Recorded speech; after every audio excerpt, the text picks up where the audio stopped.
And here it is. Here it is. I'm sitting down with Kesbom from Roll 4Ds. Am I pronouncing that right? Roll 4Ds. Well, Mr. Frog of Flute, absolutely not. It's roll for DS. All right. So you've already Oh, got off to a really? bad start. See, I had it as Roll 4Ds. I mean, you can say that. I'm not going to take you to court over it, but That was what I was thinking because I always thought it was at Roll 4Ds. I thought it was like some kind of meme. it's sort of a meme. But that's not your pronouncing. Every time you say it, a little piece of me dies. So just relax well, on that. Well, I can only apologize. I can only apologize for that. So we're here today, and we're talking all things world building, D&D, adventuring, all that sort of thing. Stories from the tabletop, as it were. Everything. We're going to cover it all in a 5-minute podcast. 5 minutes. That's what I'm getting paid for, and that's all you get. well, so the reason we decided to do this, we should probably clarify. The reason we decided to do this is we're both sort of not, I wouldn't say seasoned pros because I don't think of myself that highly, but we both are D&D players, and we both happen to have occupied the main role very recently of not the main role. That's not right. Although it is actually because I have it, the dungeon master. It is a roll. Yeah, it is. But we're both DMs in our relative campaigns. It's gentle veterans is probably a better word for us. I like that. Gentle veterans is very Gentle nice. veterans of 2 years, but that's really when this whole D&D craze has really started firing up again. It did. How did it start for you? Well, you. Well, yeah, that's very true. I was one of those guys who poo pooed D&D, but then I'm sure I'm sure me being the horrible person I am. Wait, for your birthday, I will treat you to me turning up to a D&D session. Well, that was it, wasn't it? Because I had those exact same reservations because I'm not what you would call the stereotypical D&D player. Absolutely, by a massive long shot. You know me. You know that was not. You know that would have been the least expected thing you could expect Danny Sim to say is, oh, by the way, do you know what I mean?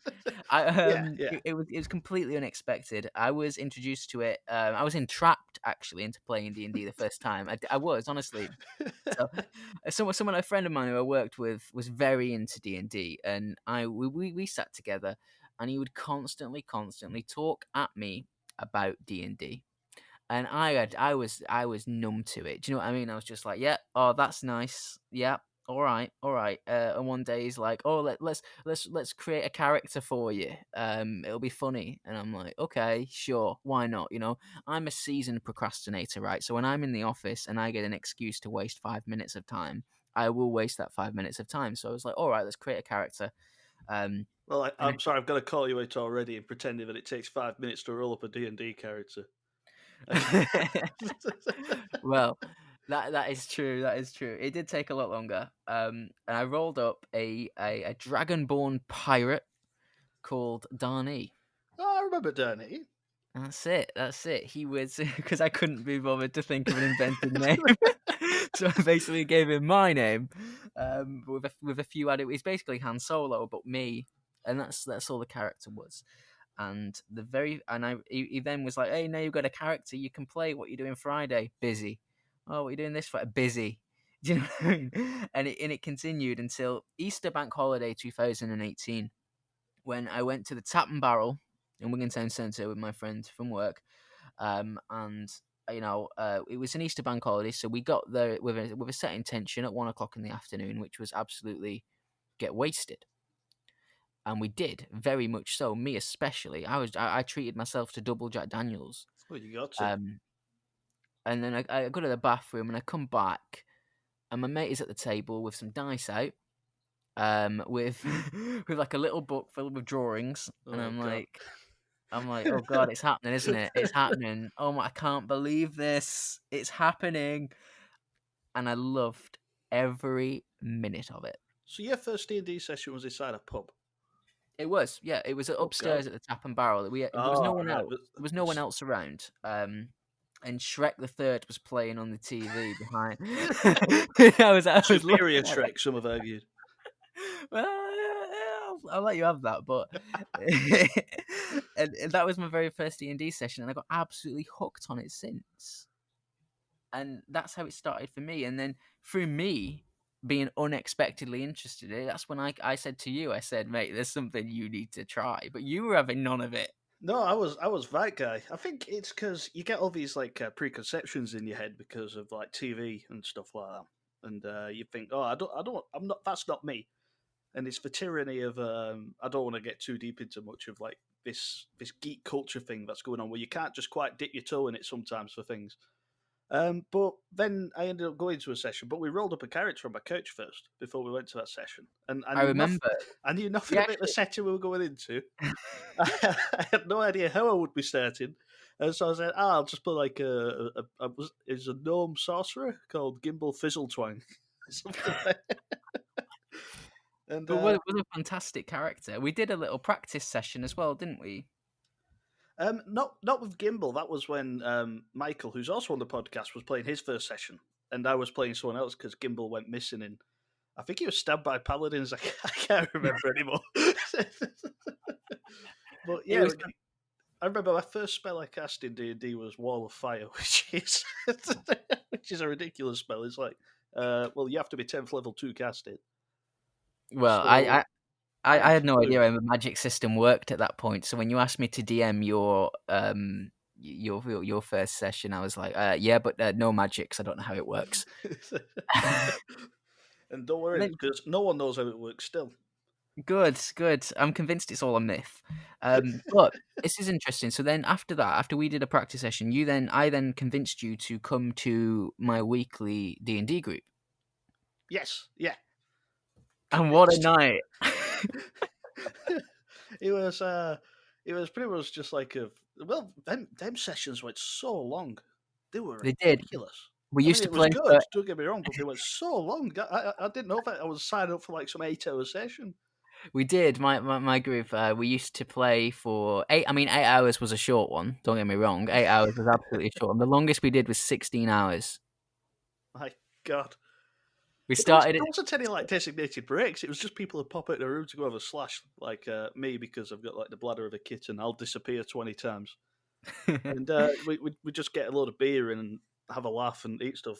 And fundamentally, that's what D&D is all about. At the end of a week, we go and have a few drinks, have a laugh, meet up with some friends, and make some stupid stories up. That's it, and that's exactly what it should be. So many people. I think people can take it too seriously.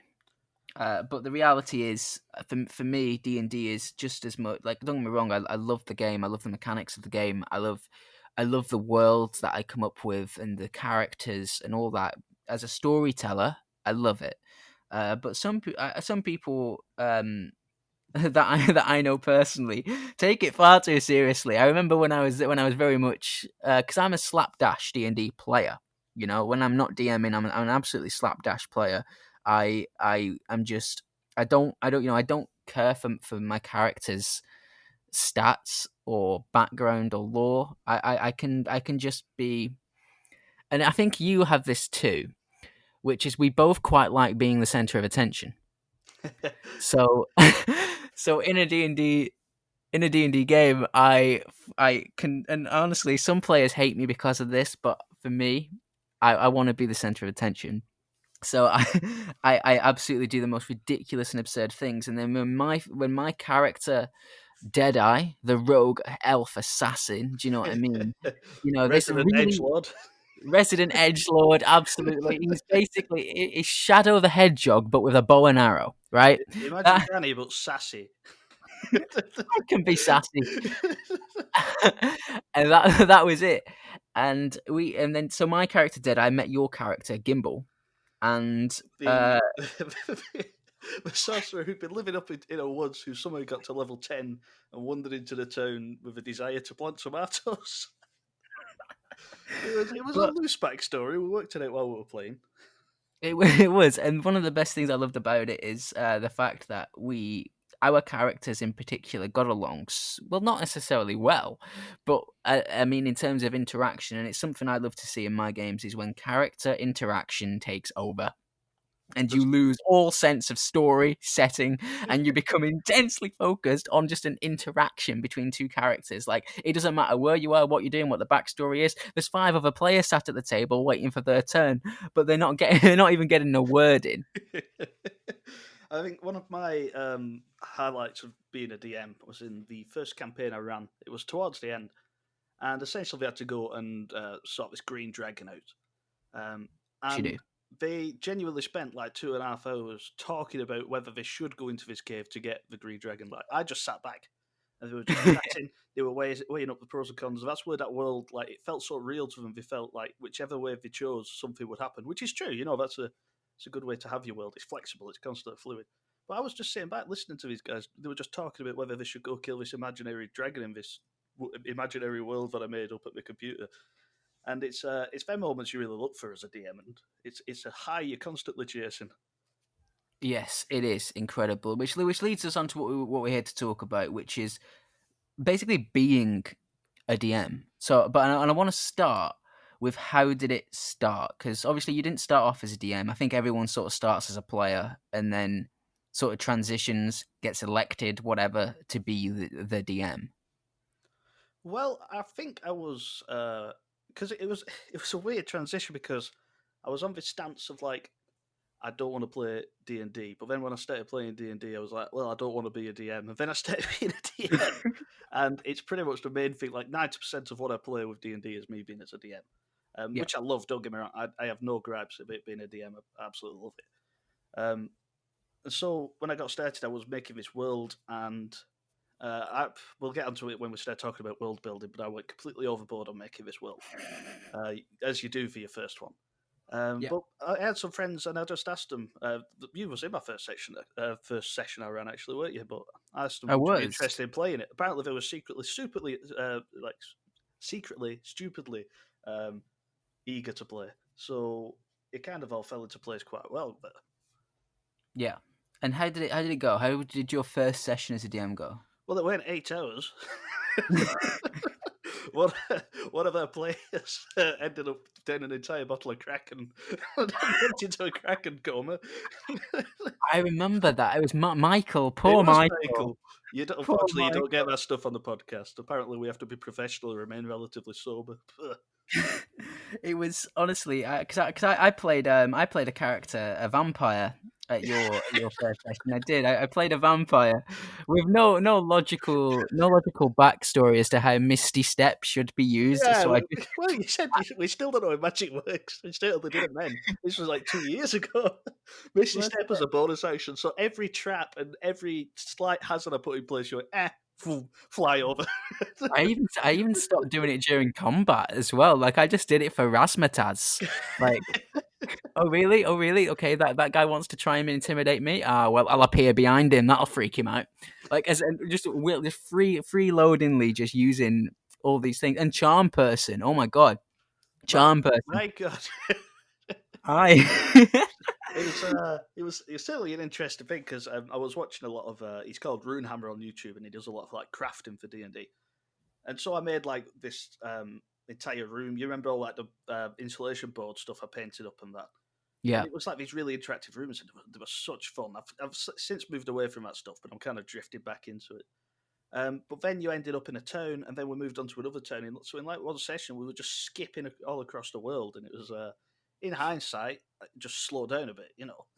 But Yeah. But it was our it's first our first session. session, you know. It was like you're so excited to get through all the stuff you've written down. You're just shocked when they don't get through it all because apparently That's things it. take time. Well, I remember when I first started wanting to DM, because my first DMing was a little bit different than that. So I played for over a year, just as a player. Like, I've played a few different characters, a few different campaigns, but I'd more or less all played in the same world. And I got it. I got a girlfriend. Ah, And there you one of go. the first, I remember one of the first things that I said to her when I met her was, "Oh, by the way, you need to play D&D with me." Like, thinking that, oh, that'll woo her, that'll entice her into a relationship. Come and play Dungeons and Dragons with me and my friends. But you know what? She's a good sport, and she did. And she came to play a session where we were both players. Frank Galloway was DMing. she sort of enjoyed it, but not enjoyed it. You know. So one Sunday afternoon, one Sunday afternoon in Wigan. That's gonna title of my autobiography. That. Um, we decided to play some D&D, completely spontaneous. I had no world built, nothing, absolutely nothing. I had no prep or anything at all. So I grabbed a quick map off Google of Skyrim, the Skyrim map, and I was like, right, that's our world, and just sort of made it entirely up as we went along. You know, Come up with a I love that. I'm all like, if I'm ever giving advice to anyone who's DMing and that is steal as much as you can. yeah. Why should you sit there and make it all if someone's already made it? That's exactly right. So many people are put off by the amount of work that they need to do, and like someone DM'd me because I get a few DMs on the Frog and Flute Instagram just asking for like advice sometimes, like just D&D tips, and one of them was just like, "How do you come up with like 7 towns and populate them?" And I was like, "Oh, hang on, slow down." The secret ingredient is crime. Yes, the law, the secret between all DMs is that we're all rogues.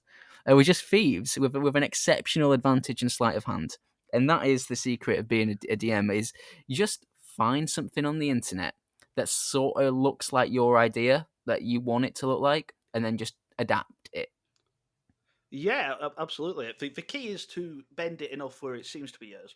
But Michael, we've mentioned like 4 times on the podcast. He was running a campaign at one point where like I said to him, "Say, well, you know World of Warcraft really well. Why not just take a turn?" And he did, and he started running a game for me. And it was really fun because he knew the setting really well.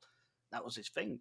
I've done it plenty of times where you just Google something, take it, and you just got to bend it a little bit so it fits. Like I'm currently running a campaign where I've crammed the entire Tomb of Annihilation, but a module into a campaign. So One thing I found really beneficial was, so I wanted the campaign to start off in Whiterun, you know, the town from Skyrim, oh yeah, and definitely. by basing it on Whiterun from the game, I immediately had a visual idea in my head, and this is one of the benefits of nicking an idea. Sometimes is, you see, if I was to come up with a town from scratch, I'd have to basically build that town in my head.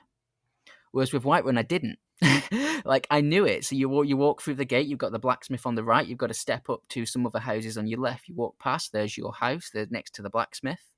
And you walk all the way up. You get to the market. The stores around the market square. You go up some steps. You get to the castle. And like that's that. You know, thank you Bethesda for doing that work for me. Well, Now, one of the differences. I'm sorry to interrupt there as well. Just lost the thoughts in my head. Is even if you're running it purely in the entire Skyrim setting, you're offering them something that Skyrim can't offer, where they could do anything. yeah, And the world reacts to it because I don't want to take a rant on Skyrim, but nothing a video game really can't compare to D&D. They can try as much as they can, but the actual malleability of the world you can do as a player, yeah. you can't compare it because you just need like all of NASA's computers constantly running just to try and produce this world that you're constantly affecting. And So that is what's really good about it is, and then so for me, it started off okay. I basically just took this idea, but then as we played for a few months, that it evolved, and it because I when I went in thinking okay, I'm going to improvise, I basically for a very brief second, excuse me, just sort of thought like, oh, I can just base this off Skyrim. I can base this off Elder Scrolls. It'll be fine because I do like the Elder Scrolls. You know, I'm a big fan of Oblivion and Skyrim, more so Oblivion, and I sort of originally intended it to start like that, but then as you find with D&D, and it's probably it's one of the, if I had to write down 5 things, it would be one of them, which is things do not go to plan. Do not make plans. Plans will fail you. Plans will go completely the other way you expect them to. absolutely, yeah.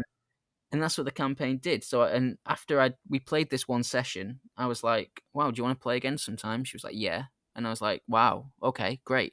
And then for about a week, you know what? I get quite obsessive with things. It's been a trait of mine ever since childhood. You remember growing up together, I had a different obsession every week, and Oh, that's what I it's hard to keep up. that's it. I then got obsessed with writing, as it were, and just sort of sitting down with notebooks and coming up with things and stories and plot lines. I have pages dedicated to one sentence ideas. So, like, one of them is judge gets convicted of fraud. Judge turns out to be turnip. No idea how to get from point A to point B there, but I guarantee it'd make an exciting D&D session, wouldn't it? and Absolutely. that's As a nation of turnips rising up and like, infiltrating the legal system, that sounds quite exciting. Really, I look forward to playing that one. yeah. Well, I'll have to run it for you sometime. But that's what I did, and then I got obsessed, and I started writing, and I took a few ideas. So I based some sort of main points in the game entirely around Fable, the Fable game franchise, which I loved growing up. So I took some elements of the story and the setting. So I immediately then revamped the map from Skyrim. So I took it and I thought, right, this can't be medieval. I said, I'm not doing medieval. Medieval is great for some people, but it just doesn't cut it for me. So I moved to basically took Fable 2's setting, which is old English fairy tale, and I did that sort of you. So you've got, if I had to put it at a point in time, I'd say it's somewhere between Blackadder 2 and Blackadder 3 in terms of historical setting. You know, there's a big bunch of Blackadder fans who love that joke. Unfortunately, I'm not one of them. I don't know much about it, but I'll just assume that joke was brilliant. It is. It is. So basically, Blackadder 2 takes place in the Elizabethan era. Blackadder 3 takes place somewhere around the era of the Prince Regent and like the rise of theatre and all that sort of stuff. The Renaissance. That's it. That's the exact word I'm looking for. The Renaissance. That is it. So somewhere between the Elizabethan era and the Renaissance. That's where this takes place, and it's basically essentially England. The map has become England and its places and its vibes, with the exception of one town, which is Spain. Other than It's that, quite a it's big town. entirely England. Yeah, and it adapts and it grows, and then this idea that I had for this these D&D sessions based off Elder Scrolls, based off Fable sessions, became over time with practice my own world. And now there are more countries I have come up with, and things I get more comfortable, and that's one of the things I wanted to mention. If you're a DM and you're not quite sure or you're uncertain, take your time. Don't worry, everything will be fine. And that's like what you were saying on the first session you did, when we sort of raced through like a year's worth of lore in 2 hours. Oh god, That's it's at some point I'll probably post it up on my Twitter or something. I'll upload the first map I made for that world, and I'll put a circle around the part we actually used and the part that had lore and history but was no one even looked at. And it's ridiculous. You just gotta, unless you really enjoy that, unless your thrill is like planting this lore down and making it, then go for it. Everyone's got their own way. But the way that you were just describing is called spiral building. So yeah, spiral world building. It's a more fundamental way of making a world for people who don't have time. Is a key thing. Rather than sitting down and plotting out an entire universe within a few minutes, or within a few hours, really, that people spend on it. minutes is Showing up very to D&D. generous. You make a sort of a spiral world. So you start off in a village. I don't know, some orcs need help, or not. Oh, maybe they do need help. I don't know what your adventure's doing. Then you move on to the next village, and then you've got an entire village that already exists with its own lore and history that the players have experienced. Because some advice for a dungeon master: your players do not care about some random king 600 years ago. That's Yeah. like the players care about what they can interact with and what they do, how they influence the world. Like all players are self-centered and rightfully so because they don't want to hear me witter on about some story of, like I said, some king or whatever 600 years ago and how he farted and now butterflies have chain hands or whatever. So that's a terrible example, but you can see what I'm trying to make of it. Yeah, I get that absolutely. Mine was basically a struggle I had like that, which was I had an idea for a main storyline, as it were, um, but like whenever I played with Meg, it would never go that way. It would never ever go like the way the main story. Like, find that she is a player. Because we mostly play like basically a solo session, but occasionally we run group sessions like for other people to like jump in and out of this world. But mainly, like obviously with it like being a lockdown thing, it's very much just the two.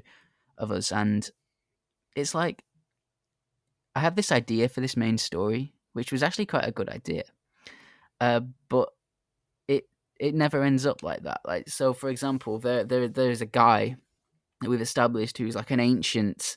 He lived 1,000 years ago and he was banished. Why is he back? What's he up to? Who is he? And like that's irrelevant because like Meg as a player would always. I think there was one mission where there was bullywugs who were kidnapping bullywugs who were kidnapping children, people. Oh my I god! know. Would you believe it? And as opposed to going in, killing the bullywugs and rescuing the children, no, what she did was because she's a druid, so obviously she can communicate with animals. She went into the woods. She found a toad and used the toad as a translator to act as a negotiator between her and the bullywugs. They eventually reached a compromise, which involved her setting up a charity. And the charity is the Mean Frog Association. Basically, stops all. It's a really good initiative, and what it does is in nearby villages, instead of throwing out their waste food, they collect it and it is given to the bullywugs. The start of the Oh, next day, each day. That's now progressed now into an alliance between the townsfolk and the bullywugs. And in very recent developments, the first bullywug has got a job. He's an intern working at the charity, turns up in his suit and tie every day, still struggles with English, bless him, but um, but is now working and earning a living for his bullywug family. Now that is not what I planned. That is not what I wrote, mate. that's tear jerking. Oh my god! What a roller coaster you just took me on. Honestly, and to be honest, those sessions which have more bizarre endings, because obviously as well, she's a player that doesn't like combat, which is actually quite good because it calls for much more interesting solutions to things when there's a bad guy in the way. It gets more creative. Like so many people are like, "Oh yes, okay, I'll cast Eldritch Blast and destroy them," whereas she'll be like, "Okay, how can I talk my way out of this? And if not talk, okay, what can I do? How can I grift them, as it were?" And and that's the whole thing with being a DM is people think, oh, you're a great DM. Oh, you prepared so much. It's like, no, you did all the work. The players did all the work, really. You just sort of humour them, and that's now canon. There's a lot of improvisation. When you are doing your world building, the better some advice I could give you is prep a wide foundation. If you're going to do a lot of prep, make sure you've got the fundamentals down before you go experimenting with other stuff. Because that way, when the players do inevitably go off track, which they should do, because if it's all on the tracks, then what's the point? You should just be watching a film instead. But when it does inevitably go off the tracks, you're prepared. Like you've got the maps or you've got the monsters and the stats that you need down there to whatever they're going dealing with. So prep that wide foundation. So when they do go off track, you're ready for that, and you can improvise because improvising is one of my main strengths as a DM. I can improvise and win quite well, but that's probably because I know my players very well. Yeah, I know that they're not going to disappear and try and build a rocket to go to the moon if they just need to go into a cave for to sort some wolves out or something like that. So know your players is a good one. Know what they're interested in. Build the world around what they're interested in. Like you said, Meg's not interested in like fights and that, and she's more interested in how she can be cunning. So don't make some lich villain that it has a massive army that's going to take down the world. Make them cunning as well. Build your world around the players and what they enjoy. Also, what you enjoy, because you don't want to be running a game for like 12 months what you hate, because then DMing will become a chore and you don't want to get there. yeah, Make sure you enjoy it, make sure your players enjoy it, and then you'll all enjoy it. that's it. One thing that massively got to me was there was a couple of sessions we played, like where she got quite attached to a particular NPC, and it just geared the whole main story away into the adventures that her and this NPC were having, as opposed to any form of story that was supposed to happen. And that then affected me planning further sessions massively because it's like, okay, I need to veer away from trying to railroad down this particular road, like this particular path. And then so then I made a list, and like you said, knowing your players, list of like, okay, NPCs, funny interactions, creative solutions. and then every D&D session I've written, because I always write a foundation, like you said, I write a foundation as if it were an episode of a TV show. Like, for example, this, and this need to happen. How we get to those points is entirely creative, but those points will be reached. And that's how I sort of format it. I'll show you my prep book sometime. And that's it, it took an entirely new direction, and to the point where it's like we have little trilogies of adventures, so it's like 3 of them are like can take place continuously, like one picks up as the other leaves off, and it follows a consistent sort of narrative. Whereas then some you've got basically, and it's all in the same world, it's the same universe, same characters, but more one-shot ones, like, oh, there's a bounty you need to go and get, or Yeah. there's a dispute between 2 warring gangs and you got to solve it. And I've no idea. Like, again, like it so much comes down to the players and the way they want to solve things, that I like writing problems. I don't necessarily like writing solutions. Yeah, I very rarely write a solution. I write what the solution possibly could be, but usually I leave that space blank. Sometimes, sometimes you've got to make a problem that you don't know of a solution for. Yeah. That's engaging to the players from my experience. You give them a problem, and they're like, "Well, we don't know how to solve this." I said, well, you better find something else. So there's going to be some real consequences to all this. I was running the Tomb of Annihilation module, and I forget all the names because because my problem with the Forgotten Realms is everyone's got silly names, so I just can't remember any of them. And there was this guy, and he was insane. He'd been in the jungle for so long, and he was leading these soldiers. He just couldn't be reasoned with. And the players found it really engaging to try and reason with this guy. But then they started getting genuinely frustrated at me because he couldn't be reasoned with. It's like, don't take your anger out of me, take it out of this fella. I'm not the one being unreasonable. I like it as well when there's a session running, and it we'll put it like this. So you come up with, like, the player has a great time, they come up with a really creative solution, they walk away like, oh, that was an amazing session, or loved it, or such a fantastic DM. And little do they know, you didn't plan a single thing like that, not even improvise. You just sort of, where you let the player's actions guide you. The only thing I've found that to be detrimental is when you introduce massively game-changing things, and it happened in my old campaign. I've never done it as a DM, but it happened to me when I was a player. Is the DM introduced, and you'll quiver when you hear me say it, the deck of many things. But no, the deck of many things has a very special place in my heart, so I cannot agree with you on this one to make it. Why, do you not like it, or do you I like it? do. Before I start saying whether I can agree with you or I not. love it and hate it. I love it because it's chaotic and wild, and anything could happen, as we've evidenced when you drew from the deck in a game that we played together. Gameball drew from it. Kieron didn't do it. There is a barrier. Yes, game. I'm only slightly taller than a gnome. And I just find that the deck of many things can be comically enhancing. It can make you all have a bit of maybe of a better laugh, but can absolutely massively derail everything. I I would have agreed entirely with that last sentiment. I'll try and summarize the deck of many things story from my first campaign, because it really did save the campaign in some respects. So I first introduced it when they were on some sort of piratey island, and Charlotte, who's in the I forgot the name of my old podcast, Roll for Roll for D's. DS podcast, Roll for Ds. Um, she her character Elia, which was a rogue as well. She pulled from a deck, and she got, I think it's the Stare of a Sun, whichever one gives you like 10,000 XP. I can't remember It off the top of my basically head. levels you up by 3, doesn't it? Yeah, so she ended up like 3 levels ahead of everyone else, and someone else got a broken item. Well, it wasn't broken; it was just really powerful. And Jake's character, who's also in the podcast, you might be seeing a theme here with people who I play with. um, he got some like hammer, which was like really cool. But then me, I was very early in my DM days when I brought it out as well. This was probably only like the 10th session I've run. Yeah. I was distraught. I thought I'd ruined the game. Like I thought, this is it. There's no more challenge. These guys are OP. They've got pretty much everything. How we're going to do it?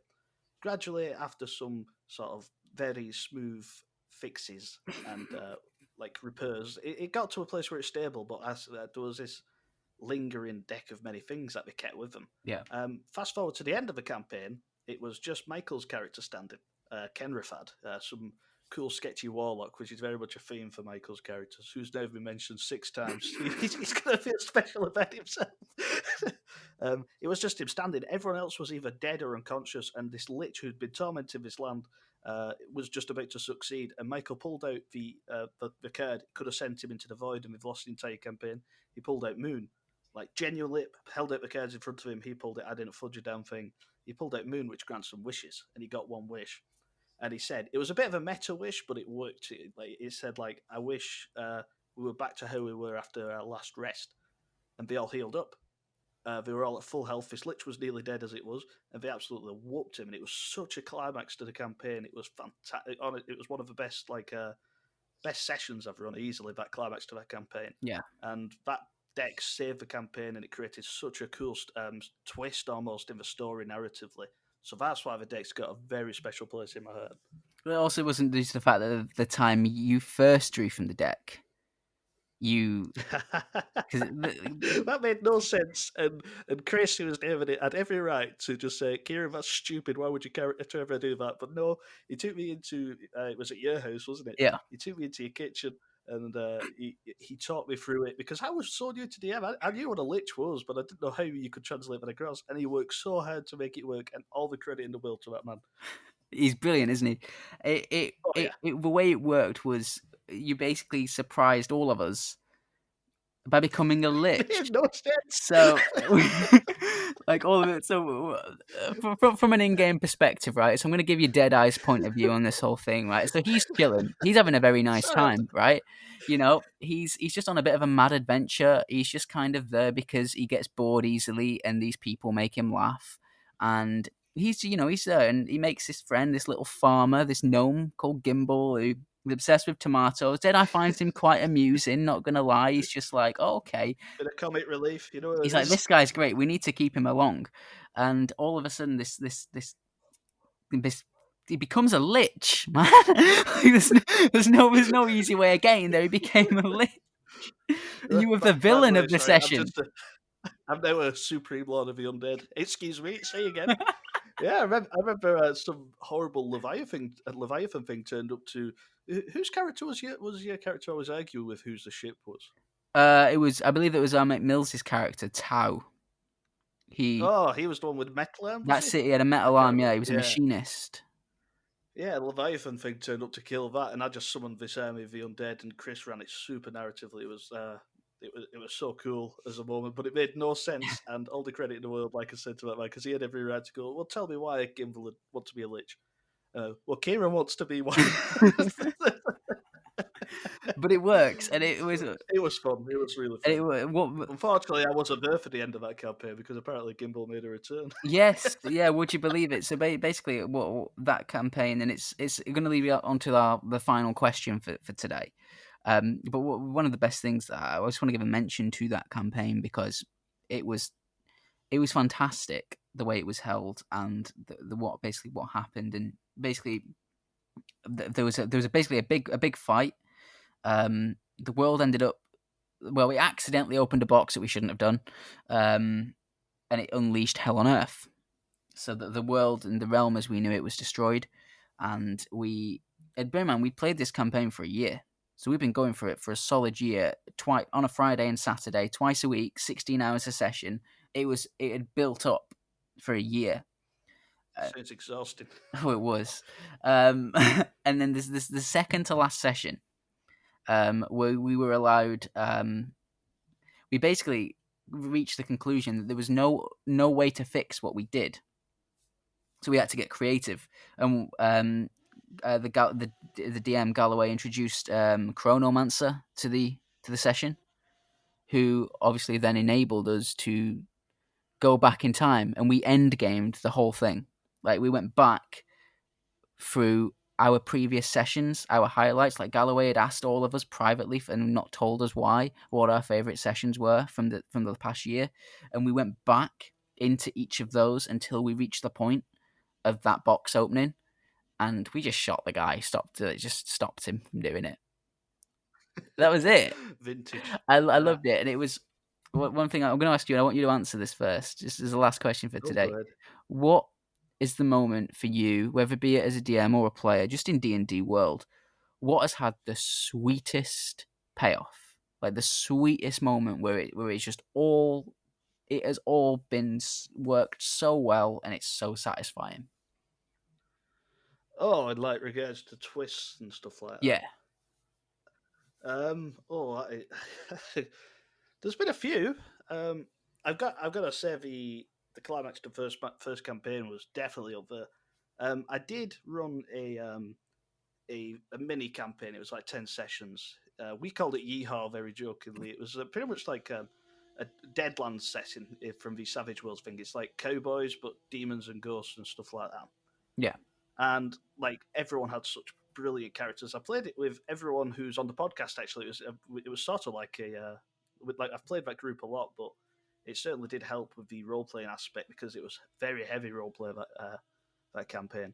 But the climax was fighting this demon thing that had been tormenting them, and they'd worked really hard to find out who it was, and they'd lost people along the way. And it was just one of them moments where it might not have been a mega twist at the end because they had an idea that it was some supernatural thing, but it was really nice to see all these characters' arcs just sort of come together right at the end of the campaign to make this like really amazing story that it came to.